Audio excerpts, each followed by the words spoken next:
Yo, what's up, chat? Say what's up. Say what's up in the chat as you come in. Oh yeah, we having a late night news tonight, chat. We having a late night news. That is my bad, but hold on, let me make sure this is good.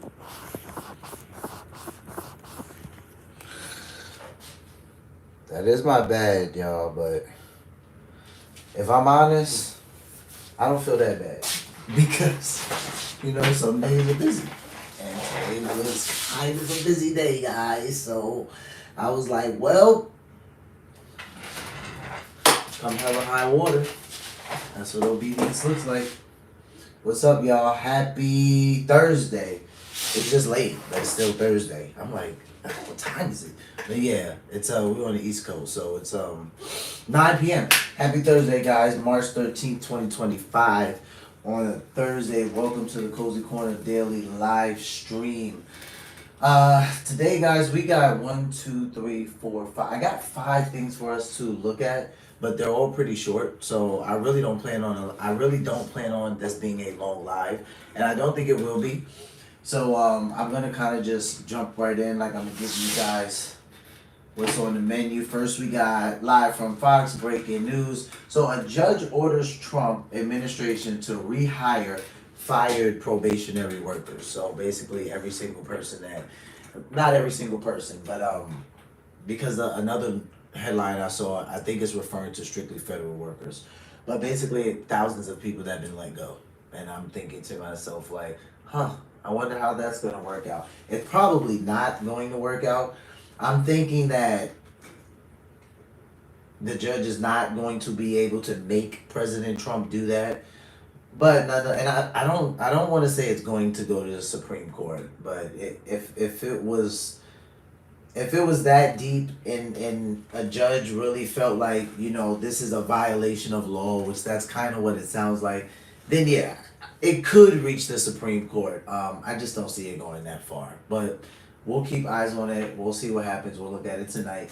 Next up, we got Marco Rubio. So he actually responded to a reporter who made a comment on Muammar Khalil's. This is the guy who I believe he's at Columbia University, and he was a part of some protest that took place a couple of days ago. But he wasn't just part of it; he was also the leader of it, and I think he also solicited people to join it. So based on what the Trump administration is saying, when someone asked Trump about what did he think about it, he's like, I think we need to get them all the hell out of here. You guys know how Trump responds. And I didn't think that was the best response because, this guy, from what I understand, he does have a visa because he's a student. Don't really see any priors where he's gotten into trouble, but I think where he's come under fire with President Trump's cabinet is because he was soliciting people to actually go to the actual riots at Columbus University, and he was actually promoting it, like the leader of it. So based on this administration and this cabinet, they're like, yeah, we want to get him the hell out of here. So that's basically Trump's response to it. So we'll see what else Marco Rubio says in response to this reporter, but apparently he answered her pretty bluntly.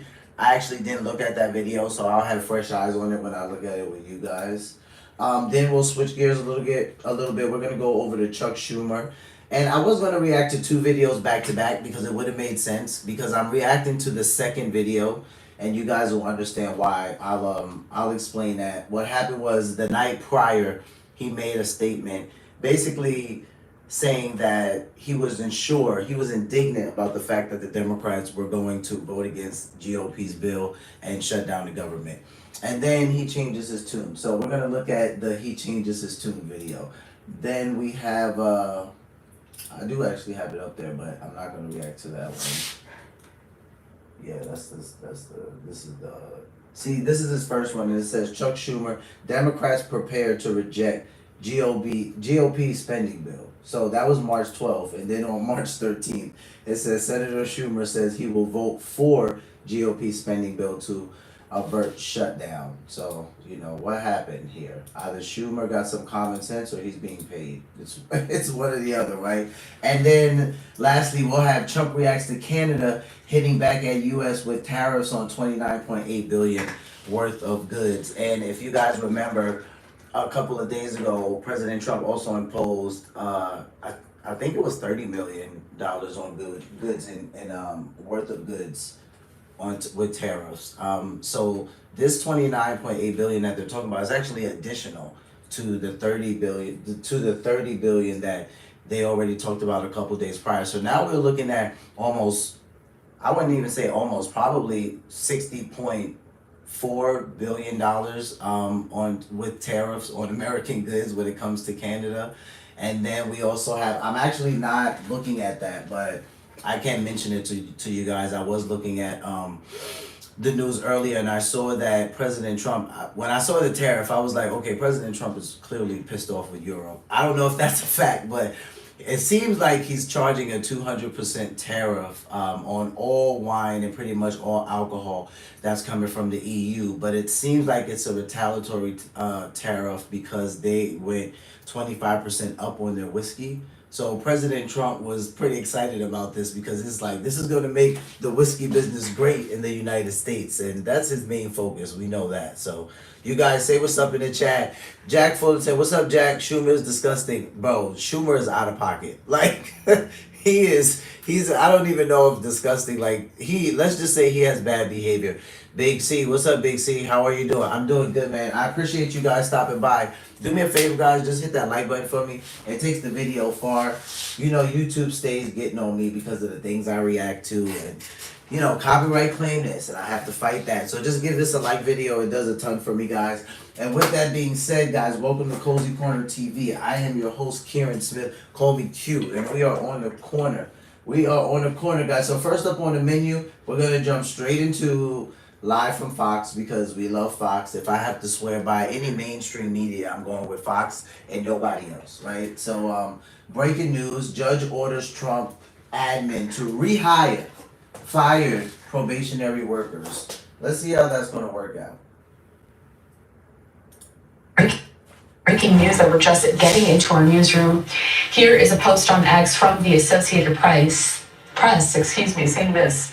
Breaking, judge in mass firing case orders the Trump administration to reinstate probationary federal workers across multiple agencies. Associated Press continuing with their report saying that the federal judge. So I'll read this out loud for you guys. This says, the Associated Press, breaking, judge in mass firing case orders the Trump administration to reinstate probationary federal workers across multiple agencies. So we're not talking like just the Department of Education, right? We're not talking about just certain health services. We're talking about pretty much, I'm thinking the judge is meaning everything, but it looks like he's saying multiple. So it's not like it's a mandate on every single thing, but it seems like it's going to be a good amount of agencies. Has ordered the Trump administration to reinstate thousands of probationary workers let go in mass firings across multiple agencies. U.S. District Judge William Alsup on Thursday, which is today, found the firings did not follow federal law and required immediate offers of reinstatement to be sent. The agencies include the Departments of Veteran Affairs, Agriculture, Defense, Energy, the Interior, and the Treasury. The order from the San Francisco-based judge came in a lawsuit filed by a coalition of labor unions and organizations as the Republican administration moves to dramatically downsize the federal workforce. We are continuing to track this, all of your latest breaking news headlines, and more of these live pictures when we come back. So it's interesting because when I was listening to this apparently mandate that this judge passed down, you know, the Democrats are pretty ecstatic about it, you know, and they're like, oh, you know, everything's backfiring on Trump. Like, you see, we won, we knew what we were doing. But again, I don't think this is going to go very far. They can check them, you know what I mean? And they can say, hey, we don't think that this follows federal law. We think that you have broken some type of law. At that point, you know, possibly I can see if President Trump wants to play the long game with them, saying, okay, it can go to the Supreme Court.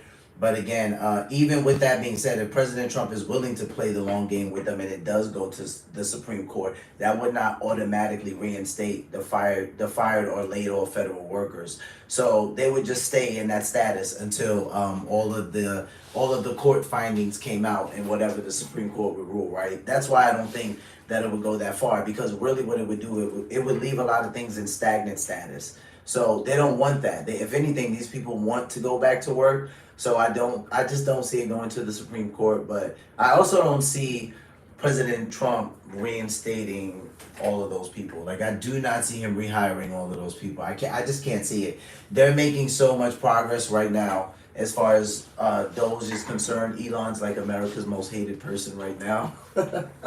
Dude, they're like messing up Tesla dealerships. Like, I was looking at that on Fox. The Five were reacting to it with Jesse Waters, and they're literally like throwing like bombs through like Tesla car dealerships, and they're like messing up Teslas. I'm like, damn, man.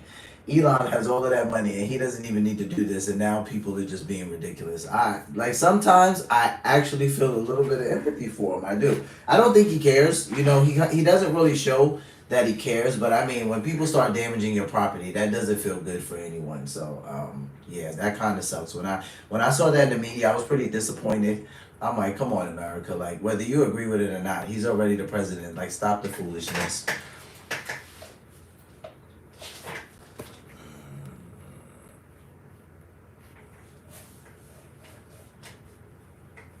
Who's after Trump? I think Holman is the one that looks like Trump in political perspective. Yeah, Tom is Tom is an interesting person, right? He's loved, hated. I mean, he kind of reminds me of Eli. Like, it's like of Elon. He has so many people that like they're like, yeah, Tom Homan, we support what you're doing, and then he has other people, especially the left liberals. They're like, we hate Tom Homan. He's demonic. He's getting rid of all of the immigrants. America's gonna crash.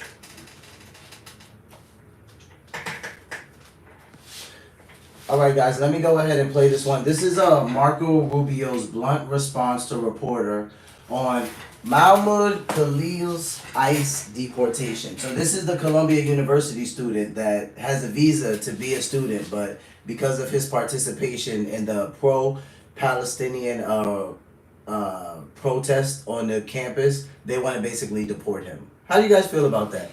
I mean, he has a visa to go to school. I mean, he's not in any type of illegal status. Clearly, as a person, like most of you guys know that I served in the Marine Corps. So clearly, as a person who served the country, I don't believe that no one should be allowed to come here. And we've always been a country where people are allowed to seek asylum.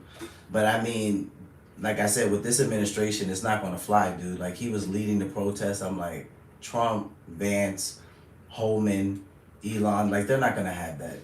They're not gonna stand for that. But do you guys think that they're going far because they're trying to deport him? Like, I just don't know how I feel about that. I think I don't know. I think they're going kind of far with it. But let's see what Marco Rubio said to this reporter.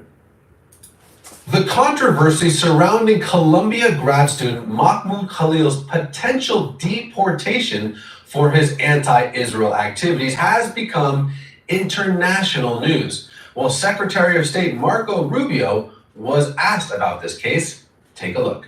When you come to the United States as a visitor, which is what a visa is, and which is how this individual entered this country, as a visitor's visa, okay? You are here as a visitor. We can deny you that visa.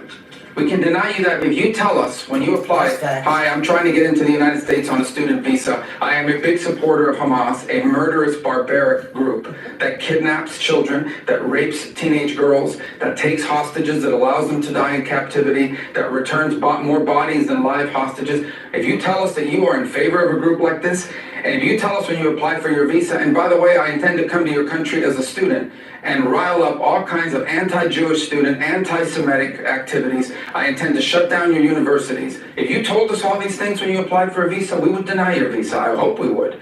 If you actually end up doing that, once you're in this country on such a visa, we will revoke it. And if you end up having a green card, not citizenship, but a green card as a result of that visa while you're here in those activities, we're going to kick you out. It's as simple as that. This is not about free speech. This is about people that don't have a right to be in the United States to begin with. No one has a right to a student visa. No one has a right to a green card, by the way.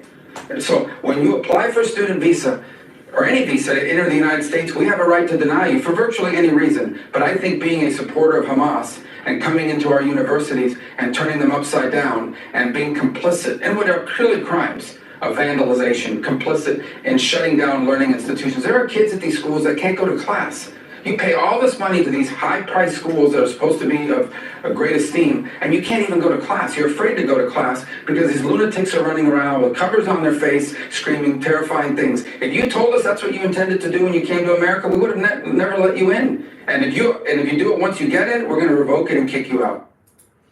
I mean, that's a hard pill to swallow, but he's pretty on point. Like, I'm like, okay, I see why they said that it was a blunt response. It's like, I love Marco Rubio because, what is he, Cuban? I think he's Cuban. I'm like, dude, it's like, I grew up around Cubans in the Bronx, right? Cubans, families Puerto Rican, Dominicans, like, I had my people from St. Lucia, St. Cherry, from Ghana, Jamaica. Like, you guys know New York is a melting pot. So all of my friends were literally from everywhere. So when I hear Marco Rubio talk like this, I'm like, dude, it's the Spanish in him. Like, it's hilarious because the dramatization of it, right? He's like, oh, you know, if you came and applied for a visa and you told us all this anti-Semitic rhetoric and you said you hate Jews and you were going to participate in anti-Israel protests and, you know, you were going to lead rallies on campuses, we would never let you in our university. Is he lying? He's not lying. He was like, we would never let you in the United States on a visa. He's not lying. No, but at the same time, who's going to apply for a visa to the United States and say something like that, right? Like, who's going to say, hey, you know what, President Trump, I want to come to America to be a student, and when I get there, I just want you to know ahead of time, I'm a supporter of Hamas. I'm going to bomb a school. I'm going to rape a woman. I'm going to start riots and fights. I'm like, first of all, no one would say that to begin with, right? I think you guys can all agree with that. But Marco Rubio is very right. He's like, if you said all of that to us while you were applying for a visa, we would never let you in the country. So he makes a good point. So when he shifts to, and if you do get in the country and we catch you doing that, you're going to get kicked out. That's why I said, do you guys think it's too far? I don't know. Now, listening to him and listening to his perspective of it, I kind of feel like, I mean, he's not it's not like he's not speaking facts. He is. The United States does reserve the right to revoke a visa from somebody. Now, depending on how the country's government set up, any country reserves that right. So it's like we can't really get mad at the United States because he did something here that's very anti-American. Yeah, the question does therein lie. So if he was protesting on Israel's side, would he be getting deported right now? I have to be fair, guys. I have to be fair. I have to ask the questions, right? I can't just act, you know what I mean? I can't just because you're conservative, and I went over that on this channel before, like because I was liberal leaning so much of my life, and at the same time at that point not understanding politics, and then going into the Marine Corps and then learning about politics, which that's been well over 20 years now for me. It's like, yeah, when I really did learn a difference, there was a change. So I can still look at the whole pie though. I don't just say, you know what, because now I'm more conservative leaning, I'm only gonna look at the right side of the pie. No, nobody's gonna eat only the right side of the cake. So we look at the whole thing, right? If he was protesting in Israel's defense or pro-Israel, would he be getting deported? Let me see if you guys are talking to me in the chat, because y'all might be scared to say the answer, but look, politics are politics. I'm not worried about how people feel. Jack Fullerton, Rubio is great. You're right, Jack. I do love Rubio. It's crazy to see him right next to President Trump. And then also, if you remember when they were going against each other in the primaries, like it's a crazy thing. But I think it says a lot about President Trump, because him being in that type of position, he could have been like, man, bump Rubio. Like, I don't even mess with him like that. I'm gonna leave him over there somewhere. But he brought him into his cabinet. That's how I know he was very focused on getting things done. Like, I'm like, dude, he has people in his cabinet that literally he faced off with. So he's big in that area to where he's like, I know this guy's good and he's unbothered by it. That's honestly something that I can respect about him, because his ego is not all in the way some people are blinded and think that it is. He's actually, you know, he's almost like the he hasn't been in politics long, President Trump, but he's almost like the Steph Curry of politics, right? Like he's very unbothered by people who are good. And I say that because I was listening to a commentator react to Jimmy Butler going to the Golden State Warriors, and Draymond Green was like, "That's the beauty of Steph Curry. You know, he's unbothered by greatness. So if somebody else around him is great, you know, he's not offended by that." And I feel like Donald Trump is very much the same way, right? So I actually have respect for him in that manner. Second thing, what was the second thing Marco Rubio said that I wanted to react to? He said we're going to kick you out. A right to deny you for virtually any reason, but I think being a supporter of Hamas and coming into our universities and turning them upside down and being complicit in what are clearly crimes of vandalization, complicit in shutting down learning institutions. There are kids at these schools that can't go to class. You pay all this money to these high-priced schools that are supposed to be of great esteem, and you can't even go to class. You're afraid to go to class because hostages. If you tell us that you are in favor of a group like this, and if you tell us when you apply for your visa, and by the way, I intend to come to your country as a student and rile up all kinds of anti-Jewish student, anti-Semitic activities, I intend to shut down your universities. If you told us all these things when you applied for a visa, we would deny your visa. I hope we would. If you Yeah, he knows why. He says, I hope, because of what the last administration did. They probably didn't deny visas to people like that. But he makes great sense. But that's why I say I have to look at the whole side of the pie. I was bothered by this a little bit when I followed the story, only because I said to myself, if this man were protesting or in favor of Israel and he was outside saying, you know, with the sign for Israel instead of Palestine, would this man be getting deported? I just have a hard time believing that he would. And then and when looking at it from that perspective, I'm like, dude, the United States is hypocritical. I mean, I get it. Like what he's doing is very anti-American, but is it anti-American because it's anti-Semitic?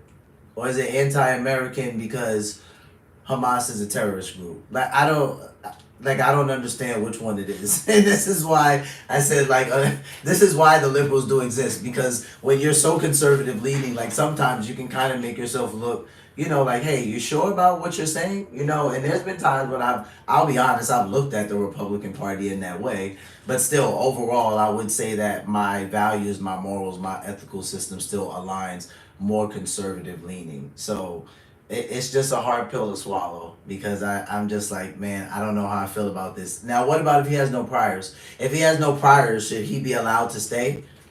Because they're going over the straight just protest on the campus and on the university. But should this person be kicked out of America and their visa revoked if they have no priors, if they had like no violent criminal history and all they did was protest on a campus, a university in the United States? Like, do you guys agree with this? Because this is like the last chat I had talking about something like this, you know, they kind of all said like, yeah, this is why the United States is fake, or like, this is why the United States seems like a clown to other countries. And I get that, because other countries that are paying attention, they're like, dude, like, based off of just that, like, I thought you guys believed in freedom of speech. Like, now, see, it looks murky, right? It looks murky, because if now, based on what we heard Marco Rubio say, I was trying to find a part, but now it came back to me. He will say, right, like, you have no rights. You are a visitor here. Like, he made that clear. So, and he specified it. He said a visa, not citizenship. Okay. So Marco Rubio is taking a very strong stance on this. He made a lot of great points. And because the United States reserves the right, that's where I feel like, you know, Khalil's kind of in some murky waters, because this administration, I'm like, dude, they're not going for it. Like, they're not having it. And it's like, I don't know what this looks like if he gets deported. I know the left will go insane. I don't know how some on the right will feel. If they're critically thinking about it, you know, some of them might already oppose it, or some of them might already feel like it's kind of crazy, you know? All right, guys, do me a favor and hit that like button. We are switching gears to Senator Schumer. Senator Schumer. I'm telling you, man, Schumer, you know, he just gives bad grandpa. Like, is it only me? He just, bro, like, he just, man. If you guys would have saw him yesterday with the way he was talking about the way the Democrats are ready to shut down the government, right? He's like, the GOP does not have enough votes to pass this bill. So they would need Democrats to vote, right? We're talking about the spending bill so that the government doesn't shut down. The deadline's Friday. I believe they need 60 votes for it to pass. I covered it on Tuesday where the initial went through, but it still has to go through Democratic support. Like they still need Democratic support for it to go through the Senate. And that's what's happening on Friday. I believe they need 60 votes and the Republicans have 53. So like Schumer's like he's loving this, right? Because he's like, oh, the Republicans, they don't have enough to even fulfill the vote. Like Democrats are gonna need to jump in for it to even pass. Well, on March 12th yesterday, he was pretty confident that the Democrats were going to shut the government down. And he was proud about it too. And this messed me up because there's literally a video out there. It's like a collage where you have all the Democrats talking about the dangers of the government shutting down. As I watched that video, I was like, this has to be under the Biden administration. Like there's no other way it wasn't. But I'm listening to them and they're like, oh, this is dangerous. The government can't ever shut down. There always has to be a resolution. We hate CRs, but it's a dangerous thing for America to be shut down. And then you literally have Senator Schumer, who I believe is a ranking member, right? And he's literally saying, yeah, the Democrats they're gonna shut the government down. This is the only way that we have to fight, and this is what we're gonna do. Here's why I love what Trump is doing. Because even though Trump and Elon have went on a record to say that, listen, we're looking for waste, fraud, and corruption, right? The Democrats, whatever's in their Kool-Aid, it's spiked, and they don't listen to what they're saying. So it's like President Trump and Elon say this, and the Democrats here, they say, we're here looking for waste, fraud, and corruption. And to the Democrats, that sounds like we're going to cut Medicaid, welfare, and we're going to starve babies. I have no idea why they hear this, but this is the way that they're acting, right? They're telling on themselves in the media every single day. So Schumer sounds so proud of this. Like, I'm like, dude, what's wrong with this guy? Like, why is he saying, like, the Democrats are going to shut down the government because this is the only tool they have? He switches his tune. This is why I love what President Trump is doing, because it's invoking the fear factor. Now, he's not trying to scare people, but it's doing that. Because when we see Senator Schumer's response now, you guys tell me if you see it. I feel like it's based in fear. It seems like at first I said, is someone paying Schumer? Like, is he on someone's payroll? Like, did a Republican get to him? Legitimately, I thought that. Hey, guys, do me a favor while you're in the chat. Hit that like button for me, guys. It only takes 1 minute. It takes the video far for me. Y'all know how YouTube be coming for me, so I appreciate you guys hitting that like button for me.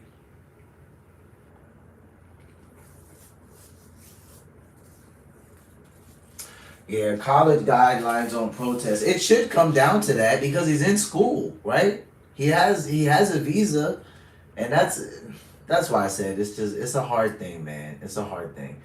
As someone who fought for the country, and I want to see people come here succeed. I mean, of course, the right way, but I want to see people come here succeed. Have a great life, for their children, have a life they never thought they would have. And I don't know how I would feel, man, if I came here and I did everything I needed to do to get my visa. And then it's like I engage in a protest on school grounds and now I'm like getting deported. That's literally wild to me. It's just wild to me.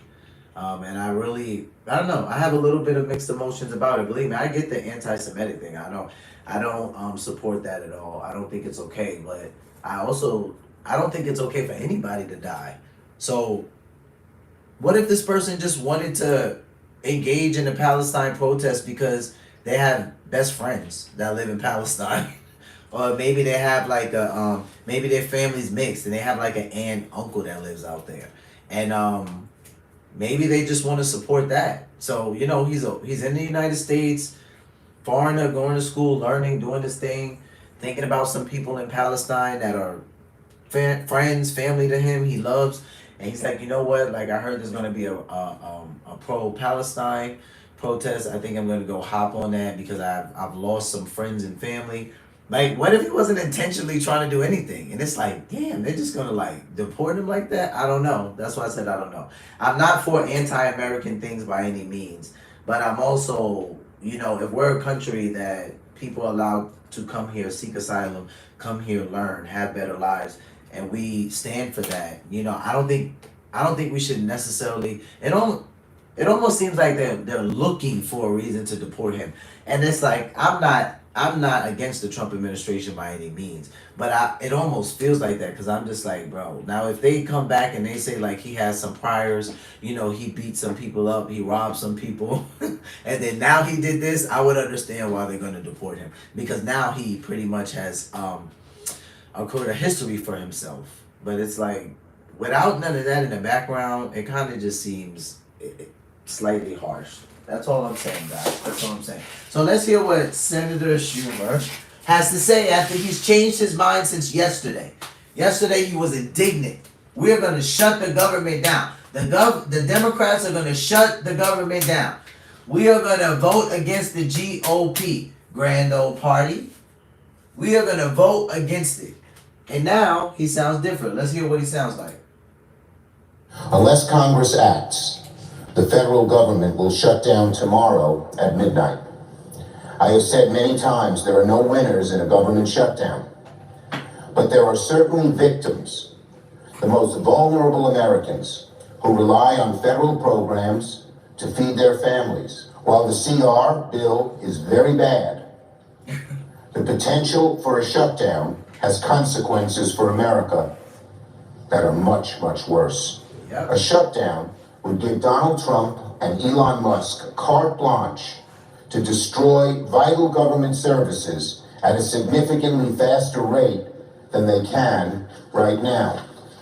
Under a shutdown, the Trump administration would have full authority to deem whole agencies, programs, and personnel non-essential, furloughing staff with no promise they would ever be rehired. I believe it is my job to make the best choice for the country to minimize the harms to the American people. Therefore, I will vote to keep the government open and not shut it down. There is nobody in the world, nobody, who wants to shut the government down more than Donald Trump and more than Elon Musk. We should not give it to them. And make no mistake, Democrats will continue to fight what Donald Trump is doing. Everything that Trump, Musk, and Republicans have done so far has a clear goal. Again, cutting taxes for billionaires, eviscerate Social Security, Medicare, and Medicaid. This is the fight that matters most, and the fight we must focus on. All the chaos we have seen, all the lawlessness, all the grift and corrupt behavior. It's all about rigging the system in favor of the ultra-wealthy at the expense of working Americans. This is the fight the American people need to see. Well, Schumer doesn't sound happy that he's going to vote for it, but it sounds like he's going to vote for it. And this is how we can tell that the Democratic Party is in so much disarray, because if Schumer is a ranking member, let me double check this real quick, because I know Jasmine Crockett is a congresswoman. Yo, chat, is Schumer a ranking member of Congress? You guys know that? Chuck Schumer? Yeah, it looks like it. Majority Leader Schumer. Okay, so this is where this is interesting to me. Earlier today, I'm watching something by that Jasmine Crockett did, and she's talking about, at this point, she's kind of afraid for her own job. And, she's a congresswoman, so I don't know if she was being facetious or not, but she kind of, alluded to she's being afraid of her own job. And she definitely sounds in support of a shutdown, because she says, a shutdown, even though, you wouldn't be at work, you don't lose your job, and even though you wouldn't be getting paid, you still get your back pay. So that was Jasmine Crockett reasoning for, a shutdown. She feels like it's something that can be used to stop the Trump administration. And she says, yes, while we would not be getting paid, we still would receive our back pay, right? And to an extent, everything would be in a stagnant status. Nothing would be moving because the government would be shut down. So it's interesting that Jasmine Crockett and a majority leader aren't even on the same page, because now Chuck Schumer says, I'm going to vote for the bill because a shutdown is more dangerous than a CR. Well, no kidding, Chuck Schumer. Like, you're actually exercising to us that you can be a part of the CS party, right? So of course a shutdown is worse, but you still have some Democrats that feel like that's the only thing left in their arsenal. That's the only weapon they have. This is the only way we could stop Trump and Elon. I have no, dude. Why do they pair them up so much? Like, if I was JD, I would be like throwing up in my mouth. Like, it's like we never really hear about JD Vance. Like, you would think Elon Musk is the vice president. The way that they couple Trump and Elon together all the time, and I'm like, dude, he's just the leader of Doge. Like, JD's the vice president. Focus, people. But like I said, Elon's the most hated person in America right now. At least one of them, from what I can see. All right, guys. So switching gears, we have President Trump here. CBC News covered it. It says Trump reacts to Canada hitting back at U.S. with tariffs on $29.8 billion worth of goods. So apparently the media wants to continue to call this a what do they call this? I want to use the right terminology for it. I'm like, dude, why does it, like, basically they're calling it a trade war, for lack of better terms. And I'm just like, oh my God. They just have to find a way to put war in something. Leave it to the media. But, so the $29.8 billion is in addition, if you guys didn't hear me earlier in the live. Earlier, I believe it was, if it's not a week and a week ago, where President Trump put tariffs on $30 billion of American goods. And now, this was actually just covered, this is March 12th, so this is yesterday. Now, he's adding an additional $29.8 billion. This is not good. This is not good. So now we're looking at, I mean, tariffs are going to get pretty bad. I was looking at a White House press secretary, Caroline Leavitt, in the White House the other day. And I thought her press conference was very helpful because she was talking to the media about tariffs. And everybody's like losing it. They're flustered. They're going crazy. And, you know, tariff. And she kind of broke down what other countries are charging us when it comes to tariffs. There are literally already countries that literally charge us 150% tariffs on certain things. When I saw this, I was like, oh, hell to the no. That was the only way I could respond. I was like, and they're getting mad at Trump for 25? This is what happens when we're uninformed, right? And this is one reason why I say on my channel all of the time, like, even though the news can be depressing, it can be boring, it can be all those things, and it was all those things to me once upon a time. If somebody would have told me 12 years ago, at some point in my life, I would be doing any type of reacting to news, I would have been like, you're absolutely out of your mind, the news is boring and I hate it. That's literally how I would have responded to it. Going in the military really changed that for me. I did not like mainstream media. And this is why I love baby boomers, because my mentors at work are baby boomers. And they would tell me, listen, don't pay attention to mainstream media. If you're going to watch the news, watch something that's like a smaller news outlet, right? Now, at that time, it would have been probably, let's say, like Ben Shapiro, Candace Owens, like up and coming, starting to get really hot. Everybody knows who they are. People like Theo Vaughn, Joe Rogan. Like, these are the places where over time, I would go and listen to the news because these people were more bearable than listening to MSNBC or CNN, right? Because CNN's crazy. They're always fighting. So it's like, at first, I didn't want to hear anything about the news.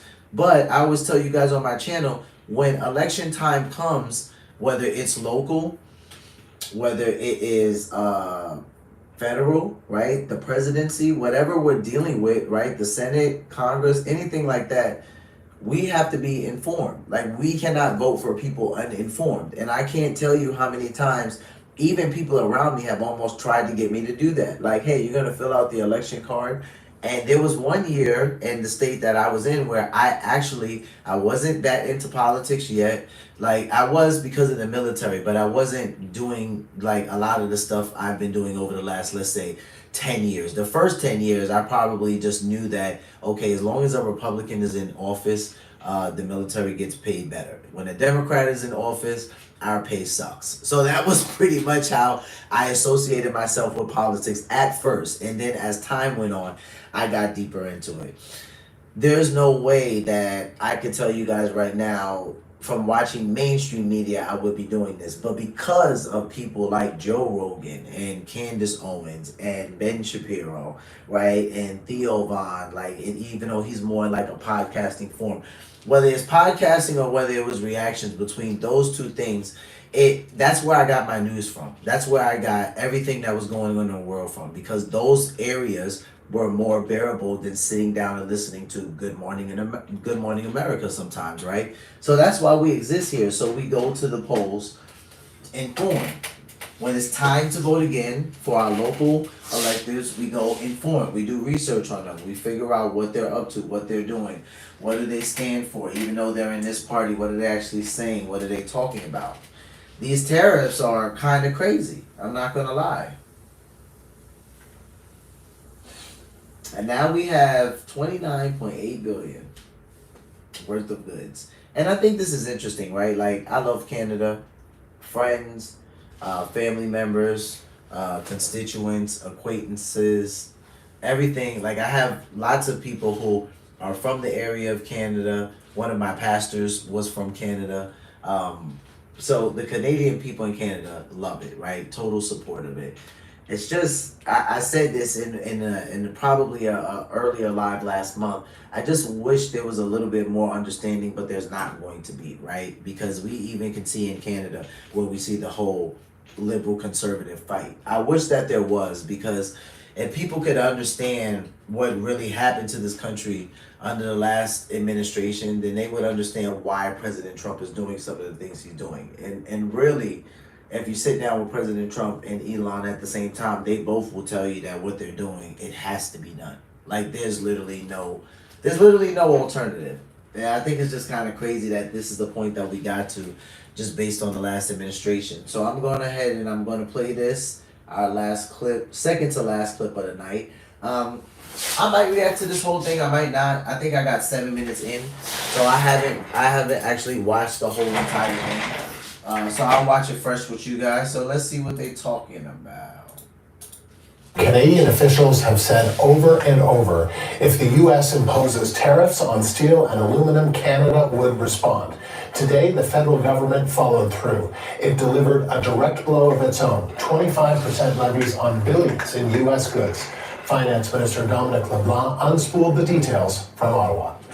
The Government of Canada, following a dollar-for-dollar approach, will be imposing, as of 12:01 a.m. tomorrow, March 13th, 2025, 25% reciprocal tariffs on an additional $29.8 billion of imports from the United States.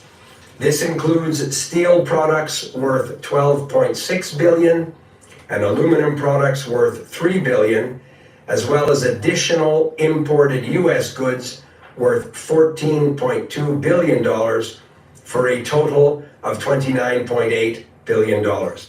Now, I'm not sure, a couple days ago or maybe a week at this point, you guys can fact check me, but is this not on top of what happened? President Trump first doing 25%, Canada 25, 30 million, 29. So at this point, would that not make Canada at 50%? Because I'm pretty sure this was something that they did a few days ago. Would that now make Canada at 50% for the US?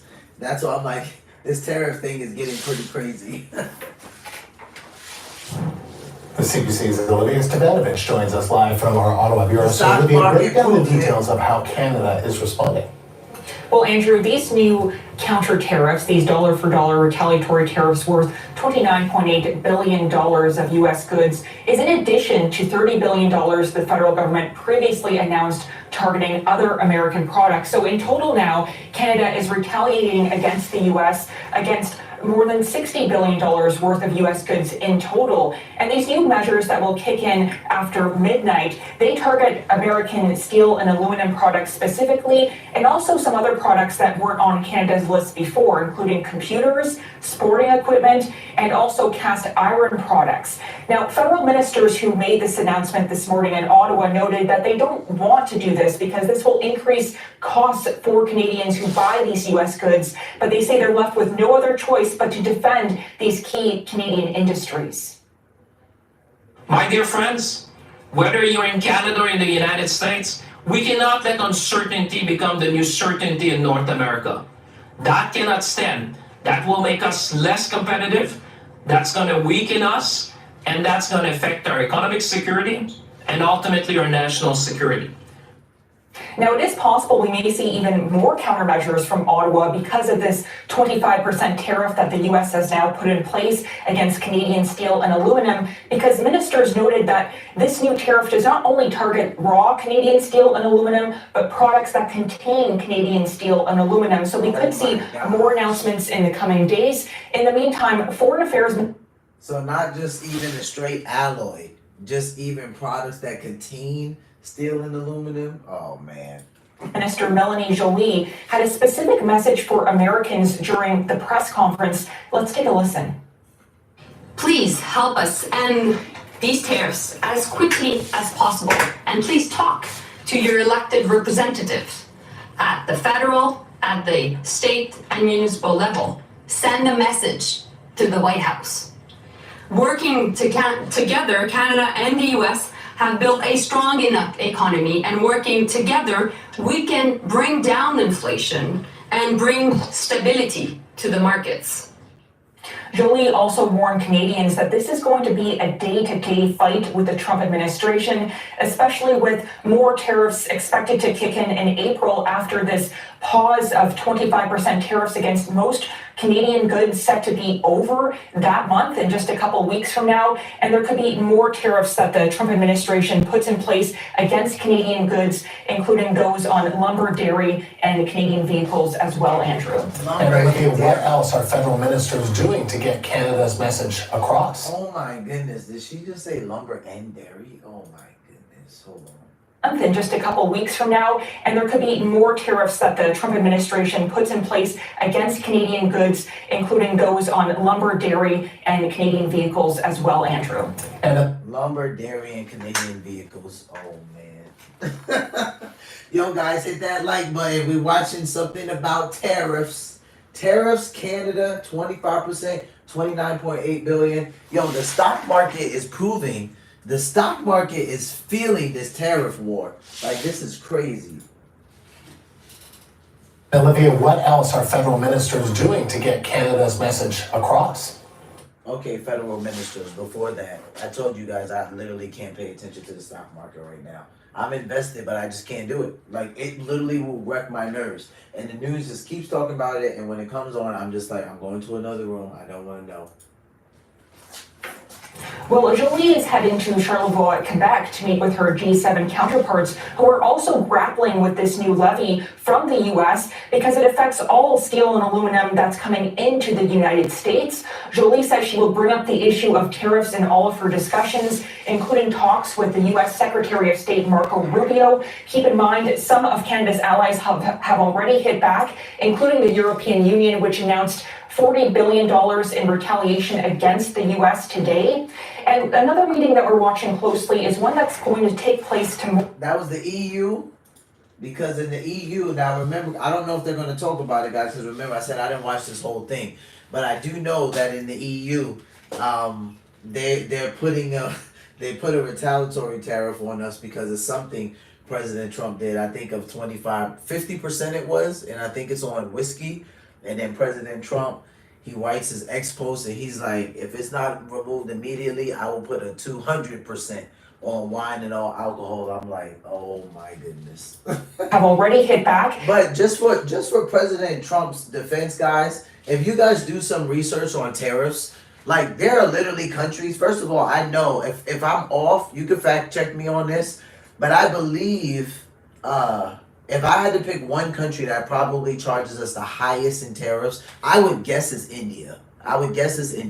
But you guys can fact check me on that. I know there are other countries that are high. Dude, Japan is at like 700% for rice. Like when I do that, I'm like, we don't need rice in America, especially if it's not from America, because that is a ridiculous tariff. I'm like 700%. Like, what exactly does the rice have in it that the tariff is that high? Talks with the U.S. Secretary of State Marco Rubio. Keep in mind, some of Canada's allies have already hit back, including the European Union, which announced $40 billion in retaliation against the U.S. today. And another meeting that we're watching closely is one that's going to take place tomorrow in Washington with the U.S. Secretary of Commerce, Howard Lutnick. He's set to meet with Ontario Premier Doug Ford and two federal cabinet ministers, Industry Minister François-Philippe Champagne and Finance Minister Dominic LeBlanc. Now, Ford mentioned that this meeting is supposed to be about, in his view, the Canada-United States-Mexico agreement and renegotiating that deal. However, ministers dismissed that. Take a listen. It would be irresponsible not to take an opportunity to talk to Howard Lutnick about what we think is important to build a strong North American economy and why we think these continued tariff measures and the necessary and appropriate response that comes from Canada is not a constructive path to be on. If you're like racing to the basement, there's no real prize for being the first person to get to the basement. Like it doesn't feel like the path that we want to be on. LeBlanc also said that Canada is not renegotiating this Canada-US-Mexico agreement, especially not at this time. It's up for review next year, and that's what the Canadian officials expect to happen, that these discussions will happen at that time. In the meantime, Ford was asked to respond to LeBlanc's comments. Here's what he had to say. We're bang on. Tariffs equal USMCA, right?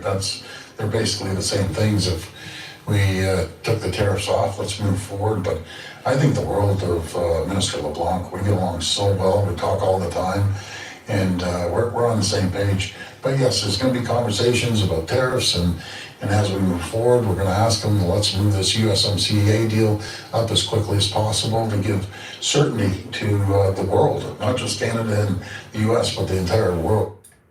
So what we think about Dougie Ford? Do we like Dougie Ford? Because Dougie is the one out of is he out of Ontario? He was the one that was like, I will cut off all the energy in the United States with a smile on my face. Do you guys remember when Dougie said that? Hit that like button for me, guys. It only takes 1 second. Hit that like button for me. He said that, and he said he'd do it with a smile on his face. And that did piss President Trump off. Now, Ford had a breakfast meeting this morning with the Prime Minister-designate Mark Carney. The two had this meeting just ahead of this high-stakes meeting that Ford is having with Lutnick tomorrow. Carney is not going to be in Washington for that meeting, and Carney is not, in fact, speaking with any members of the Trump administration before he's sworn in as Prime Minister. Carney said earlier today that he is open to speaking with Trump. However, he said he would do so only once the president shows respect for Canada. It's still not clear when Carney will be sworn in as Prime Minister. This is expected by the end of this week. We're still waiting for the exact date. Carney is then going to announce his new cabinet, which will then take the lead on this fight against Trump's tariffs going forward, even into the spring election, which is expected to be called soon, Andrew. Bro, that's crazy. So that Carney is the guy who took Justin Trudeau's position. Yo, I don't know how I feel. I mean, he's liberal, right? So it's like, I'm not shocked, but the fact that he said like until the president shows some respect for Canada, it's like, hey, we got to give Canada respect there, right? Like people only respect the boundaries that you put up, right? So my man's coming in the gate like, bro, we can have a conversation, but you got to watch your mouth. Like, he's coming in the gate like that. Olivia, thank you. The CBC's Olivia Stefanovich live in Ottawa. Now moving south of the border to developments in the U.S. President Trump spoke this afternoon from the Oval Office with the Prime Minister of Ireland and had lots to say about tariffs. The CBC's Richard Madden joins us now live from Washington. So Richard, what's the latest? Yo, you guys can go back and watch that. I actually streamed that live when he had Michael Martin, the Prime Minister of Ireland, there yesterday. I think it was at the White House. We streamed that live, so go ahead and find that on the channel. It got, instead of the podcast audio being in black, it's in like a lucky green. Yeah, well, Trump's trade war has gone global, with the European Union and Canada, of course, hitting back by slapping tariffs on U.S. products, from Harley-Davidson to booze to clothing brands. And of course, this comes as President Donald Trump slapped 25% tariffs on steel and aluminum. Now, today, he met with Ireland's Prime Minister at the White House, where we heard Trump defending his tariff agenda, insisting America will take back wealth, quote, stolen by other countries. Trump goes on to say he has the right to raise tariffs or lower them at the time of his choosing. And one example was his climb down yesterday to double steel and aluminum tariffs on Canada after Ontario Premier Doug Ford slapped electricity surcharges on electricity sold to northern U.S. states. Now, you'll recall Ford later agreed to suspend those surcharges after... Bro, see what I'm talking about with Dougie Ford? Like adding surcharges to the... Yo, have you guys been seeing like people protesting about electricity and energy being high? Like I saw it on the Ring app. So if you put in a zip code, it'll take you to different areas. In Philadelphia, they were protesting about the electricity and the energy being high. I think they were doing it in Maryland, in Jersey. And I'm thinking to myself, like, look at what Dougie Ford is doing. Putting surcharges and extra charges on energy and electricity. Listen, Dougie, my electricity bill is already enough. You wildin' down. Was his climb down yesterday to double steel and aluminum tariffs on Canada after Ontario Premier Doug Ford slapped electricity surcharges on electricity sold to northern U.S. states. Now, you'll recall Ford later agreed to suspend those surcharges after Commerce Secretary Howard Lutnick agreed to meet with him tomorrow. And Trump had his own thoughts on how this all went down. Watch this. We had a problem with Ontario, and they dropped that when I let them know what we were going to be doing. They dropped it immediately, so I'm glad, because electricity, you shouldn't be playing with electricity. It affects people's lives. Actually their life. I mean, it can affect, depending on weather, it can affect their life, so we can't do that. And it doesn't make sense that our country allows electricity to be made in another country and sold into us. Who did that deal for the United States? A Democrat. Okay, so of course, who did that deal? Well, Trump did. He signed the USMCA deal in his first term. He called it the best deal ever. Now, that said, Ford and Lutnick will meet Thursday to discuss steps and to... you know, he had intentions when he did that. Like, every time Trump goes into something, he has intentions when he does it. So I don't think when he signed that deal, his intentions were for it to always be that the energy and the electricity being sold to the northern states was supposed to be from another country. But here's what I think happened. I think that as he had that break in between his first term and his second term, and the way he rebuilt his cabinet, he had enough people in his ear. So now, like, he thinks about things like that. He always was trying to do this his first term, and for the most part, he did it, but he didn't do it even close to what he's doing now. But again, if you guys go on Joe Rogan's podcast and watch when Trump was on there, and Joe Rogan asks him, like, what's the first thing you wanted to do? What did you know to do? And Trump was like, I didn't know anything. Like, I had never had that job before. So he literally went off his first cabinet picks were strictly off of, like, recommendations, right? He had some people in mind, and people would tell him why that wasn't a good choice. And people would recommend him people that he said himself, I wouldn't find out till later on that these people weren't any good. And he said it looked like I was firing a bunch of people, but it's like, really, I would hire a guy, someone would call me and tell me something bad about that guy, and Trump would be like, I wish you told me that a week ago because I hired him. So then that's why all of the public firings we saw the way we saw. So even when he says, like, who made that deal, I'm like, dude, the whole entire time that Biden was in office, he could have literally, like, kicked that out, switched it, did something, right? He's for America. The Democrats are for America, but he did nothing with it. He left the energy and the electricity there, which is primarily the reason why Dougie Ford could get on the internet and say, "I'm gonna turn off the energy in America with a smile on my face." I was like, "Oh." I'm like, Dougie, you said that really smug, sir. Negotiate that trade deal along with tariffs. But we're also hearing Trump now adding to his list of grievances with the USMCA, hinting Canada's protected dairy sector may also be on the table or maybe chopping block for either renegotiation or targeted separately with tariffs. Listen to this. Yeah, I think they're talking about going to dairy and lumber next. I'm like, oh boy. 270%. Have you ever heard that? We have tariffs on dairy products from Canada of 270%, going up to 400%. You never hear that. Canada's absolutely one of the worst. And he has said that they're up there. But he has not said that they're higher than India. And that's why I said I believe, you guys can fact check me out, but I believe the country that charges us the highest tariffs is India.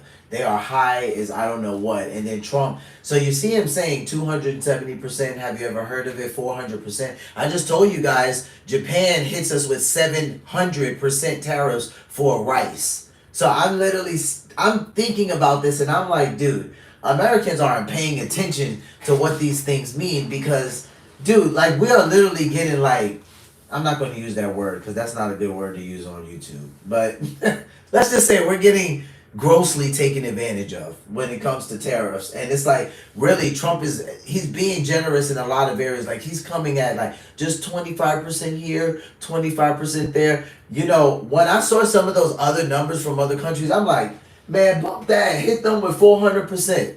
Like they hitting us with like, yo, I'm like, that's crazy. 700% tariffs for rice.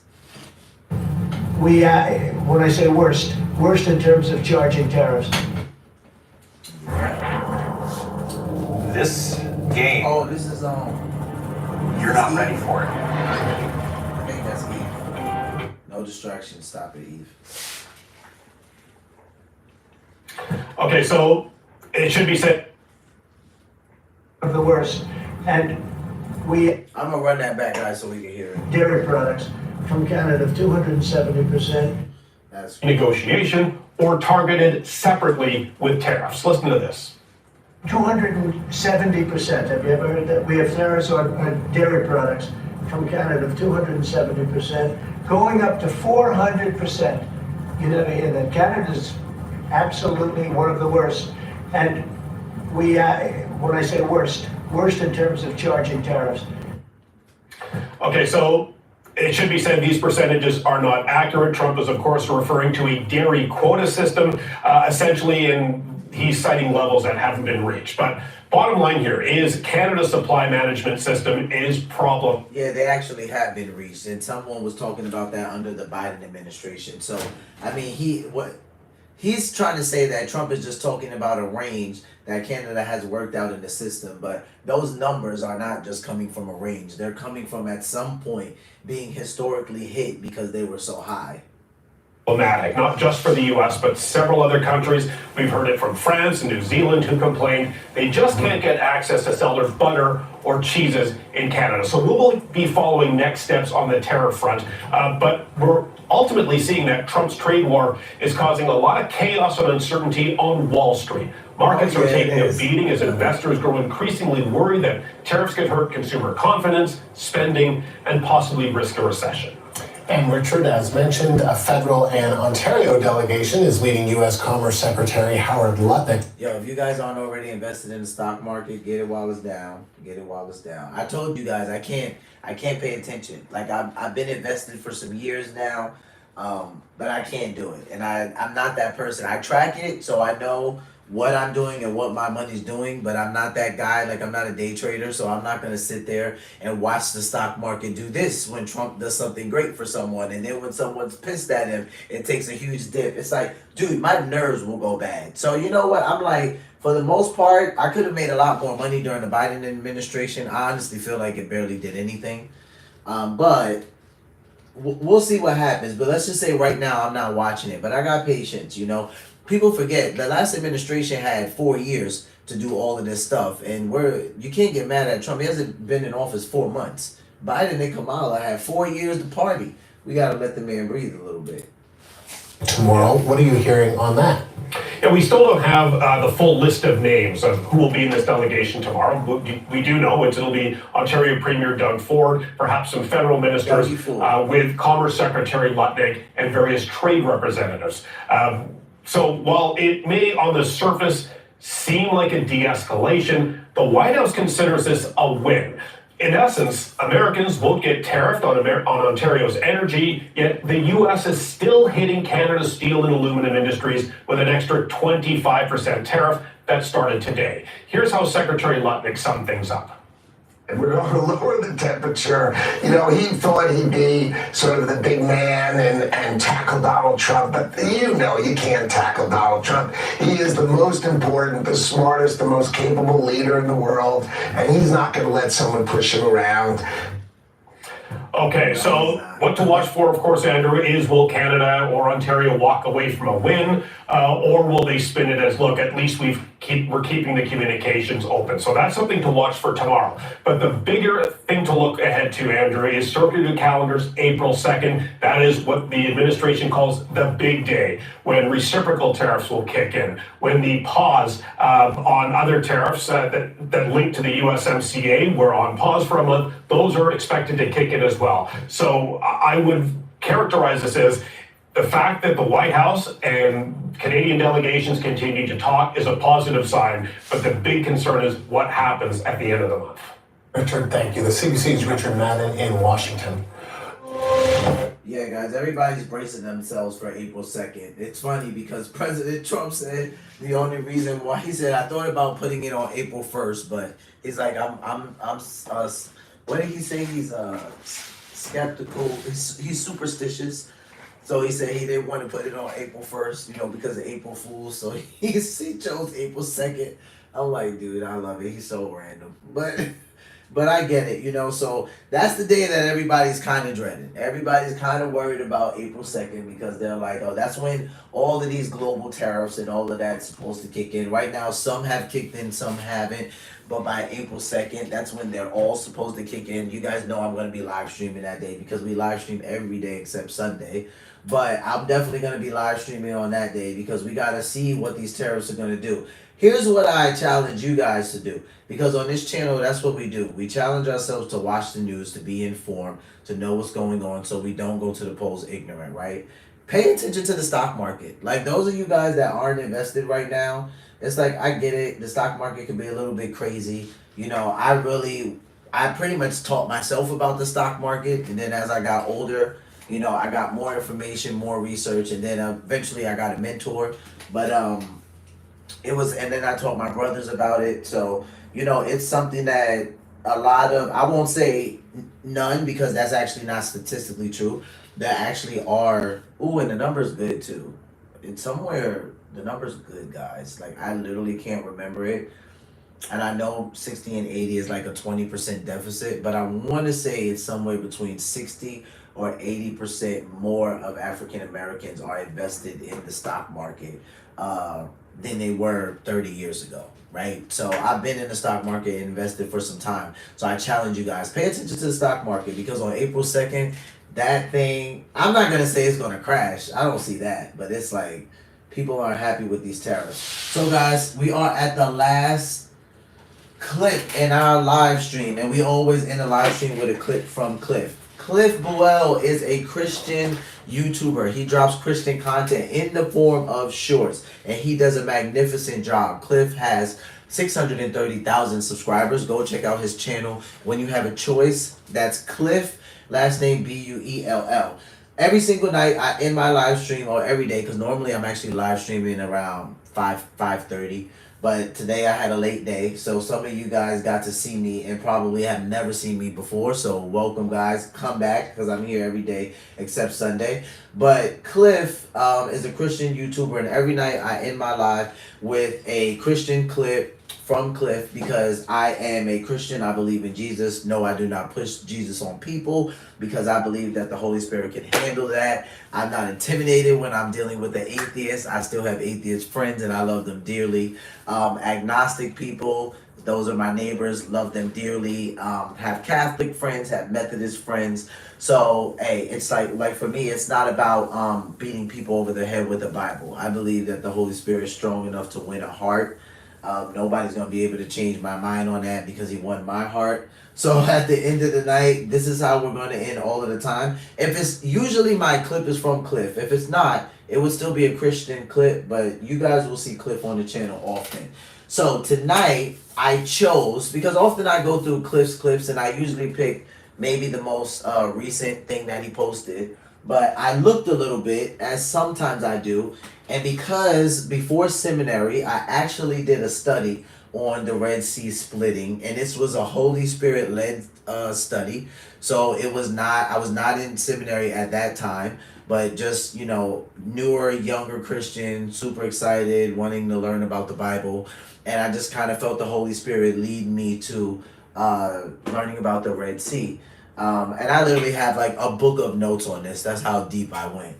But it's so interesting because I was reading so many different commentaries of people that try to discredit the Bible. And this has been done historically, right? Because people, Jesus said this, like some who preach him out of envy, some out of jealousy.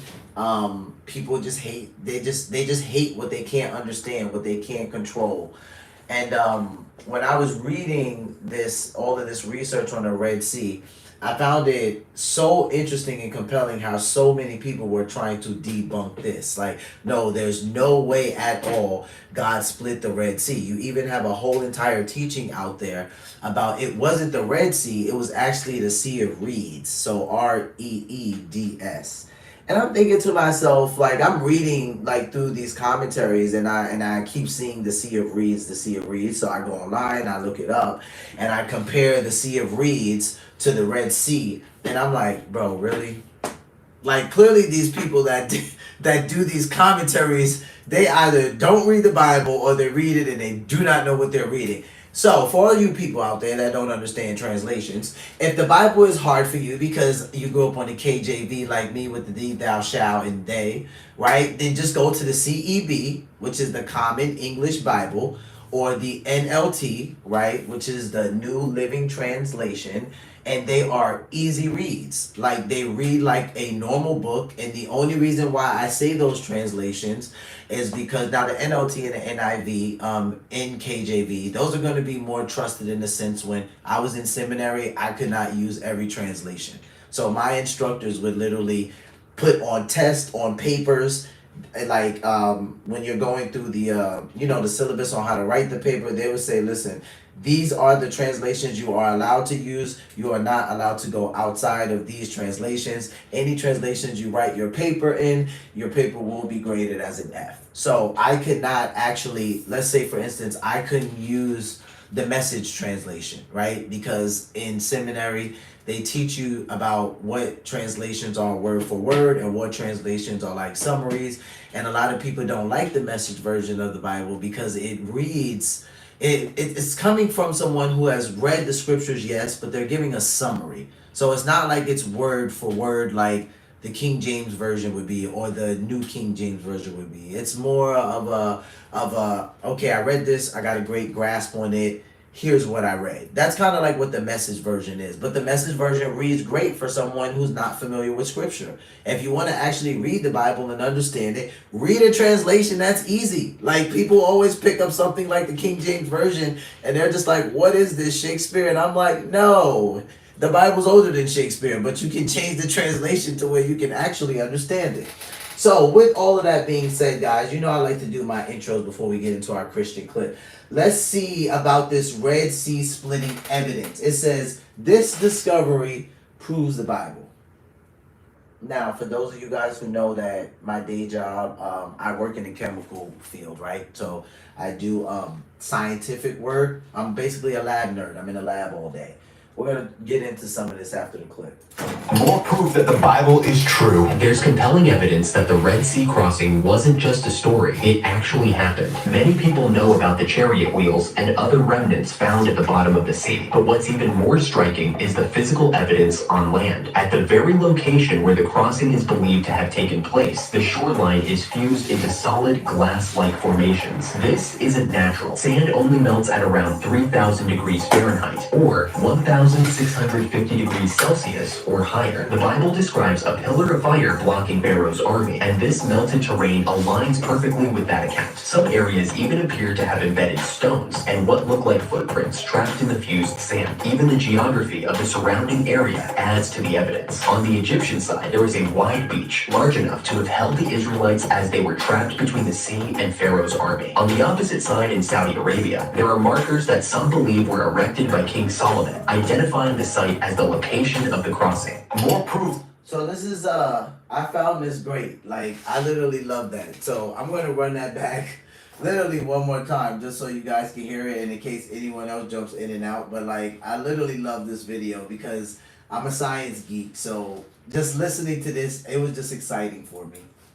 That the Bible is true. There's compelling evidence that the Red Sea crossing wasn't just a story, it actually happened. Many people know about the chariot wheels and other remnants found at the bottom of the sea, but what's even more striking is the physical evidence on land. At the very location where the crossing is believed to have taken place, the shoreline is fused into solid glass-like formations. This isn't natural. Sand only melts at around 3,000 degrees Fahrenheit, or 1,650 degrees Celsius, or higher. The Bible describes a pillar of fire blocking Pharaoh's army, and this melted terrain aligns perfectly with that account. Some areas even appear to have embedded stones and what look like footprints trapped in the fused sand. Even the geography of the surrounding area adds to the evidence. On the Egyptian side, there is a wide beach, large enough to have held the Israelites as they were trapped between the sea and Pharaoh's army. On the opposite side in Saudi Arabia, there are markers that some believe were erected by King Solomon, identifying the site as the location of the crossing. More proof. Dude, that's just awesome. Like, I can nerd out on Bible facts all day long. I don't know about you guys, but I can. I am going to do my best to try to remember all my geeky science stuff because I'm like, dude, am I gonna remember this? Like, okay. So it's talking about the place of the Red Sea, and it's talking about the ground in which they've discovered, and they're saying this is solid ground. This is unnatural. Why? Because there's really just sand around there, right? And that's the only thing that should be around there. But they find this really long patch that you guys saw underlined in the video that's yellow, and it seems to have formed into solid ground, which really it wouldn't be solid ground. It would actually be more like a glass, because if it's sand there, right, the question is, at least a geek question would be, can fire melt sand? And the answer is yes. Now, the temperature has to be fairly high. I think he said 3,000 degrees. He's close. I think he's a little bit low because in Celsius, I think it's 1,700 to 2,000. And in Fahrenheit, so in Fahrenheit, that would be 3,063 to, no, 3,063 to 3,090. It's somewhere, no, 3,090 to 3,363. Yeah, it's somewhere around there, right? So I told you guys I was going to have to geek out to explain this. So literally, like, sand can be melted by fire, right? So if the Israelites were just crossing in that sand, the question then becomes, why didn't they walk over sand? Why was it like some type of ground, right? And you guys saw where it talks about the Bible verse where God made sure that there was a pillar of fire in between the Israelites and Pharaoh's army, right? So then we understand how this could have happened if there's fire around sand, right? It would have started to melt it. This would have then been a liquid form. And I guess at this point, we would, it's full of silicon dioxide. So I guess you can say on like the scientific chart, this would be silicon SiO2.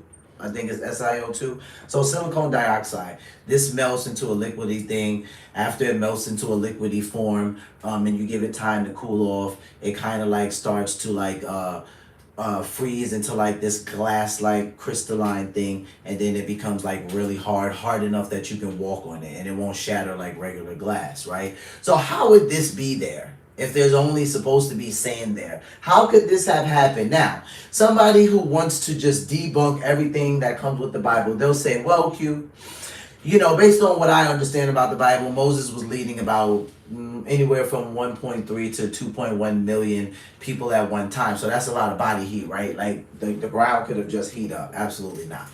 Absolutely not. That's not enough people, right? Because technically speaking, we almost have a crowd similar to that. Let's say somewhere like Times Square, New York, right? Or like a really huge country in the world where they have a really big festival where millions would gather, right? We never see the asphalt get hot. We never see anything on the ground like burn up, right? So how would the sand where the Israelites walked across, how would that sand be hard rock, be glass? And it would be based on the scientific way I just explained to you. So if Yahweh makes sure that there is a pillar of fire in between the Israelites and Pharaoh's army, then the fire would have been the thing that would have melted the sand that would have been able to cause the ground. So if someone's asking like, well, it would have melted into liquid first, right? So they would have been able to walk on it. Well, no, that's not right, because if there are walls of water, then it would have been cooling the ground down substantially fast. Now, all of this makes sense to me because, like, I work in the scientific field and, like, I kind of geek out on science. But to the unbeliever, they're just like, yeah, no, I'm not buying it. Well, that's great, because I love when I find things like this, and I'm not intimidated by people who don't believe it. I'm not. I share it with you guys because that's what the Lord led me to do as I end my lives, and I'm not going to stop doing it. I'm going to be obedient because I love the Lord. And you guys can always fast forward to the end of my lives and find the live stream where I'm doing a Christian clip and clip it, share it with somebody. Like, I don't usually turn those settings off, so I don't mind if you guys do that. But I appreciate you guys hanging out with me tonight on this Thursday. We're going to end this late live. I'm going to be back hanging out with you guys tomorrow, March 14th on a Friday live. I love Friday and Saturday lives. So I'll probably jump on here tomorrow. We'll see, guys. I'm thinking probably, it definitely won't be this late, but I'm thinking it'll be somewhere between 4 and 5:30ish.